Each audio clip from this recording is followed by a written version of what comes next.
Je m'appelle Florent Marcy, je suis réalisateur de films documentaires et je venais présenter ici l'extrait d'un documentaire que je suis en train de tourner qui traite de la question de l'intelligence artificielle mais qui, en chemin, s'intéresse également aux Gilets jaunes, aux manifestations des Gilets jaunes. Donc c'est un film qui a été tourné un petit peu avant, que je tournais avant ces mouvements-là.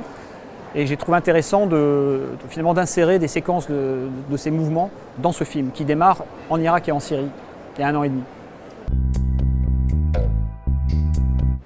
C'est une question extrêmement vaste. Filmer la lutte, c'est filmer la vie tout simplement. Non mais réellement, ce que je veux dire, c'est que la lutte, le simple fait de vivre, c'est une lutte, même si on ne s'en rend pas compte au quotidien, l'organisme c'est une lutte. Il lutte sans arrêt contre l'environnement, donc il y a une lutte qui se joue au niveau biologique. Et après, au niveau social, les situations de lutte, qu'elles soient de type insurrection, guerre, mouvements sociaux, ce sont des situations qui sont chargées de vie. D'accord ? La lutte, c'est vraiment des phases de nos existences où tout se densifie, où les choses s'accélèrent, où le tragique aussi peut apparaître, mais où également l'humain se révèle. D'accord ? La lutte sert de révélateur à l'humain, au contexte social. Donc ce sont des moments très particuliers de vie, je dirais plus denses, et au fond, de mon point de vue, plus intéressantes. En tout cas, plus intéressantes à filmer. Enfin, les raisons qu'on donne quand on filme la lutte, elles sont souvent plaquées. Ce n'est pas les vraies raisons. On va dire c'est pour dénoncer, pour ci, pour ça, mais en fait, il faut d'abord aimer filmer la lutte. Si on n'aime pas filmer la lutte, on ne filme pas la lutte, on fait autre chose. Donc moi, ce qui m'intéresse, c'est que quand je filme la lutte, je dirais, peut-être que je mens sur mes raisons, j'en sais rien, mais je dirais que je filme l'universel. À travers la lutte, je filme mes ancêtres. Je filme l'autre, je filme ce qui s'est passé avant, parce que même si on n'est pas dans les mêmes périodes, on retrouve des tas de matrices, pas de schémas, de motifs identiques. Donc finalement, je filme l'humain dans son universalité, quelque part, dans la lutte. Et par ailleurs, ce sont des moments de vie plus intenses. Donc ça m'intéresse beaucoup plus à titre personnel. Je ne veux pas que c'est pas le cas pour tout le monde, c'est à titre personnel. Je préfère filmer la lutte, les hommes dans une forme de lutte, où il y a des enjeux, où ils se mettent en question, où ils ont une énergie décuplée, des choses comme ça.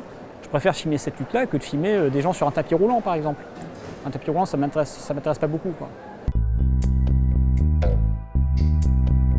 Ça m'arrive de collaborer avec la presse en tant que journaliste. À ce moment-là, il faut essayer d'être un journaliste, c'est-à-dire essayer d'être neutre, objectif, tous les trucs qu'on raconte sur la déontologie journalistique, ce genre de choses, et mettre un petit peu en retrait, en tout cas en apparence, en retrait sa personnalité. En revanche, quand on est documentariste, à ce moment-là, c'est l'inverse. On va essayer de mettre complètement de soi dans ce qu'on fait.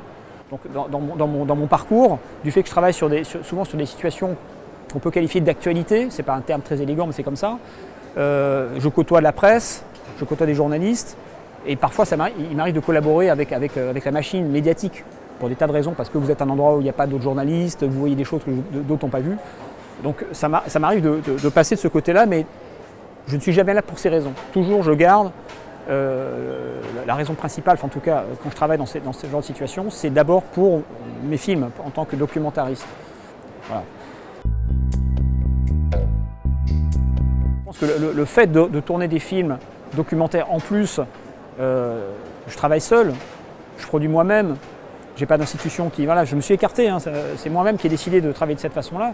Donc c'est forcément un acte fort quelque part, parce que vous avez des obstacles sans arrêt, des difficultés. Donc si vous n'êtes pas motivé, si vous n'avez pas des raisons très fortes de le faire, vous ne le faites pas, vous vous arrêtez au début du parcours, quoi. Donc dans ce sens-là, c'est une forme de militantisme sur l'humain et également en tant qu'humain. C'est-à-dire, je veux pouvoir raconter à ma façon les situations qui paraissent intéressantes et importantes, à ma façon. Je ne veux pas le faire pour une structure qui va m'imposer des règles.